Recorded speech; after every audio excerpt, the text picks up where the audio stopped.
Witam Was w odcinku specjalnym, bo jesteśmy też w specjalnym, wyjątkowym miejscu. To jest Hinwil, Szwajcaria, fabryka Zaubera, czyli dom ekipy Alfa Romeo F1 Team Orlen.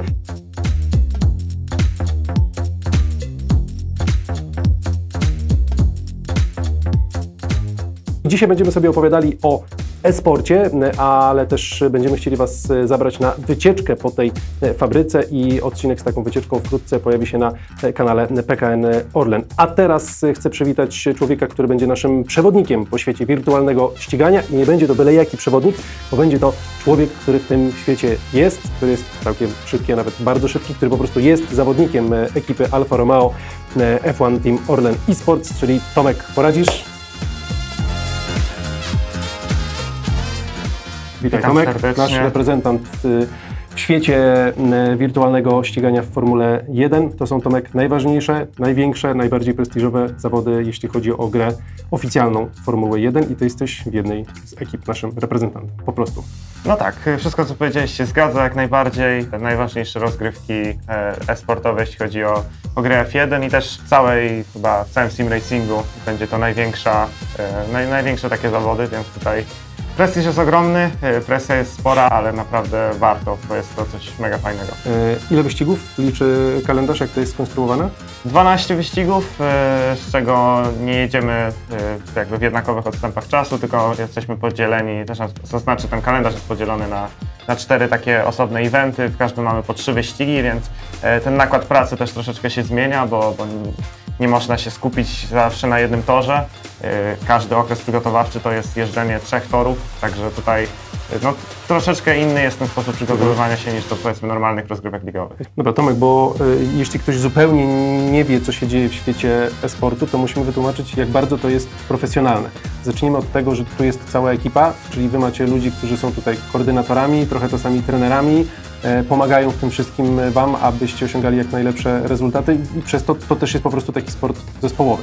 Szczególnie tutaj, kiedy jeździmy z jednej siedziby, z fabryki, to naprawdę czuć też tę całą resztę zespołu, menedżerów, osoby odpowiedzialne za różne takie aspekty, których może nie widać na pierwszy rzut oka, bo koniec końców to, co widzą widzowie, to jest to, że jeździmy i że tam walczymy o pozycję na torze, a tutaj w to wchodzi o wiele więcej.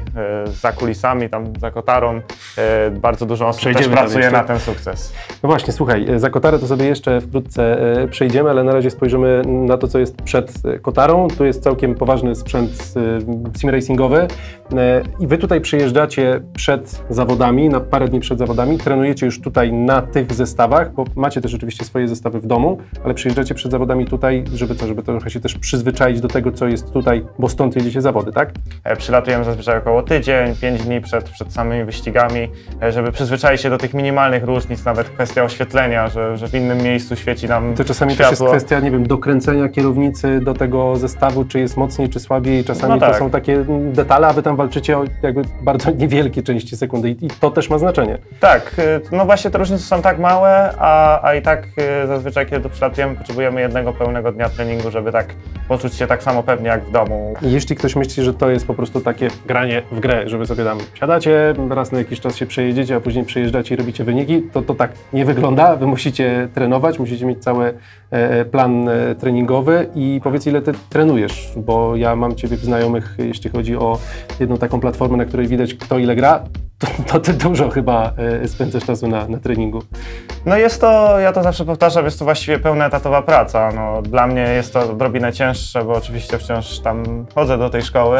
Dużo zależy od możliwości, bo na przykład chłopaki, którzy już dawno szkołę skończyli i właściwie są w domu cały dzień, to potrafią jeździć po 6 do 8 godzin dziennie.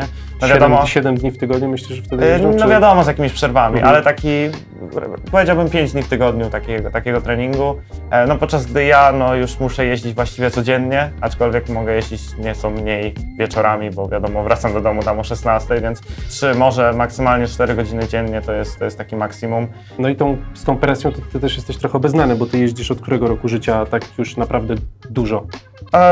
Pierwszy taki profesjonalny kontrakt w wieku 13 lat dostałem, więc od 4 już. Kontrakt w wieku 13 lat?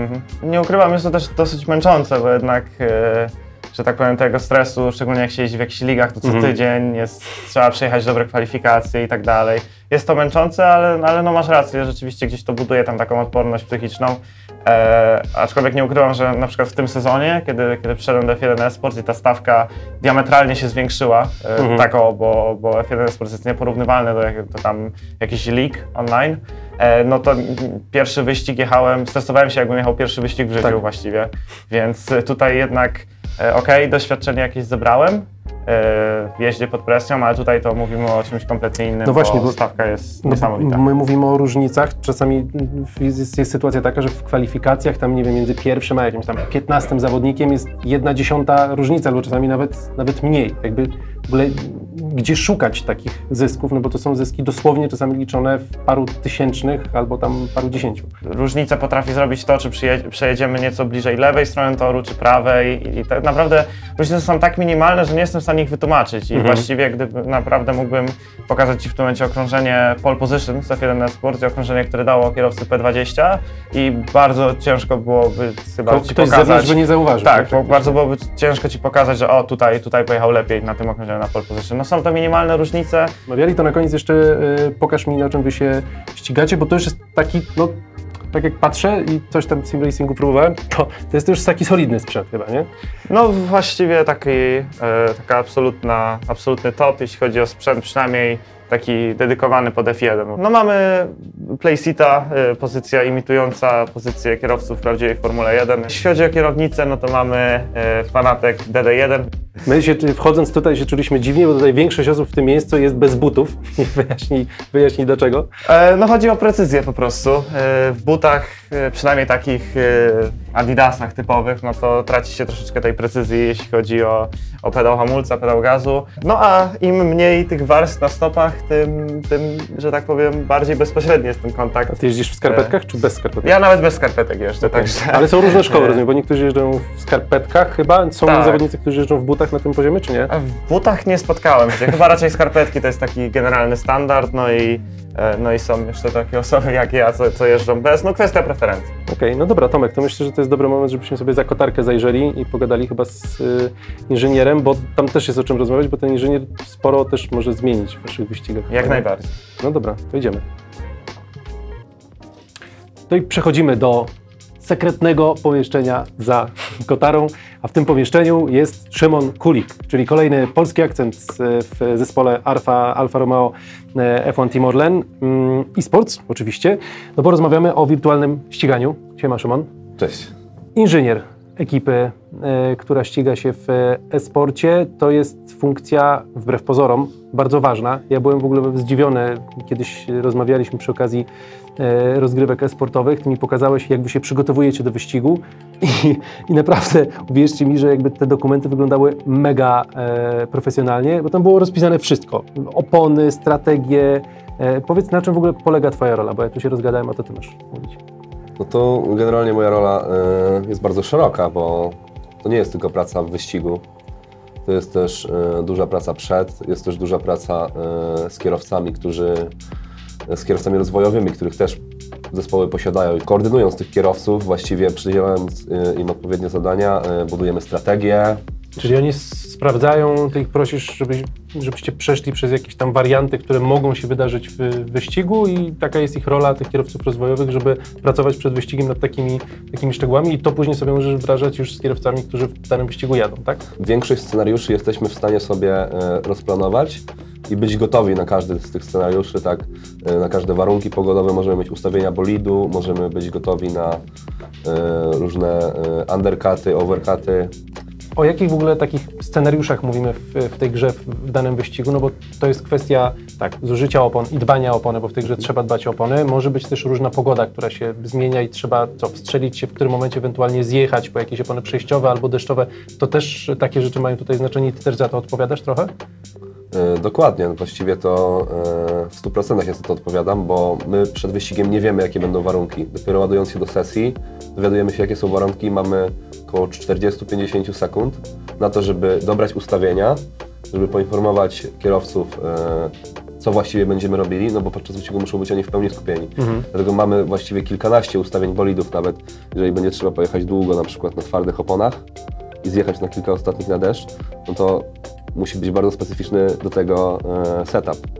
Nie jest też dokładnie napisane w programie, tak zjeżdżamy teraz w tym momencie.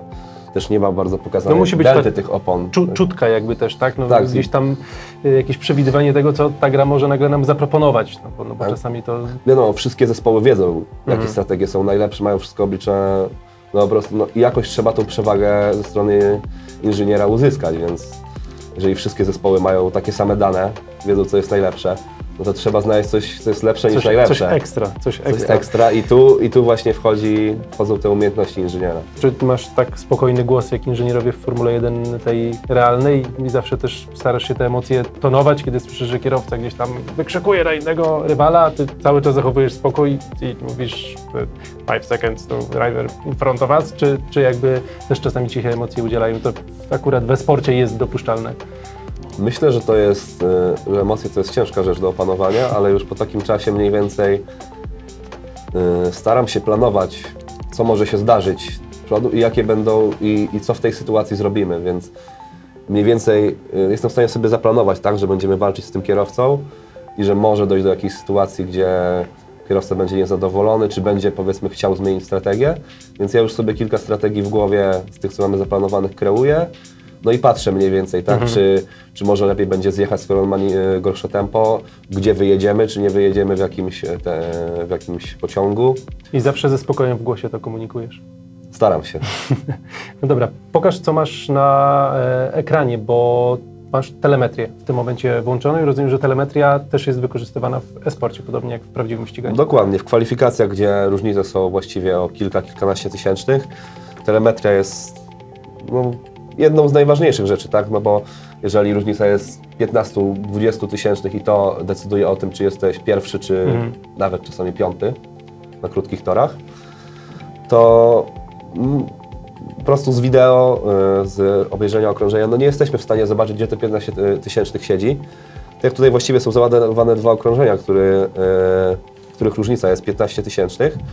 No i nawet patrząc tak generalnie na te wykresy, to nic tutaj nie zauważymy, ale jesteśmy sobie w stanie dokładnie wszystko przybliżyć. Tutaj na samym dole mamy wykres delty, gdzie jest praktycznie ona się nie rusza. Czym ta delta dokładnie jest? No to tak, delta to jest różnica między czasem, jaki kierowca wykonał, do czasu, który sobie załadujemy na programie.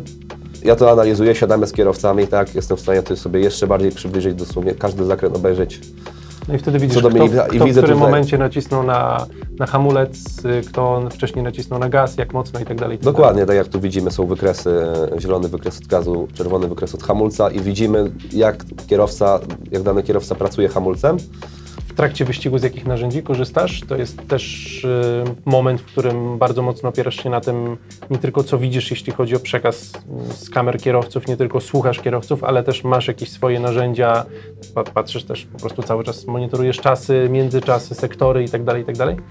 Właściwie to jest ciekawe, ale w wyścigu czy kwalifikacjach może przez 5, może przez 10 sekund jestem w stanie zerknąć na perspektywę kierowców. Właściwie cały czas, czy to są kwalifikacje, czy to jest wyścig, jestem wpatrzony w programy, w których mam dane. Nawet w kwalifikacjach nie patrzę, jak kierowcy jeżdżą okrążenie, jestem skupiony na sektorach, jestem skupiony na innych kierowcach, tak? Na przykład w Q1, w Q2 jestem w stanie zobaczyć prędkości na prostych innych kierowców, żeby po prostu zanalizować, jak mają ustawione bolidy, żebyśmy też w wyścigu byli gotowi na to, że jeżeli ktoś będzie szybszy na prostych kwalifikacjach, no wiadomo, będzie też szybszy na prostych wyścigu.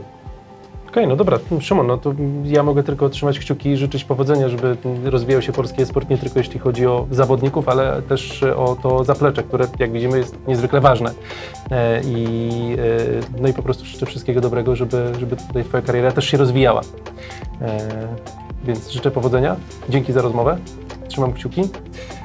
A Was zapraszam na odcinek, który pojawi się też na kanale PKN Orlen. Wkrótce będzie to wycieczka po fabryce Zaubera, czyli po miejscu, w którym budowane są samochody ekipy Alfa Romeo F1 Team Orlen. A na dziś to wszystko. Dzięki serdeczne. Cześć, cześć.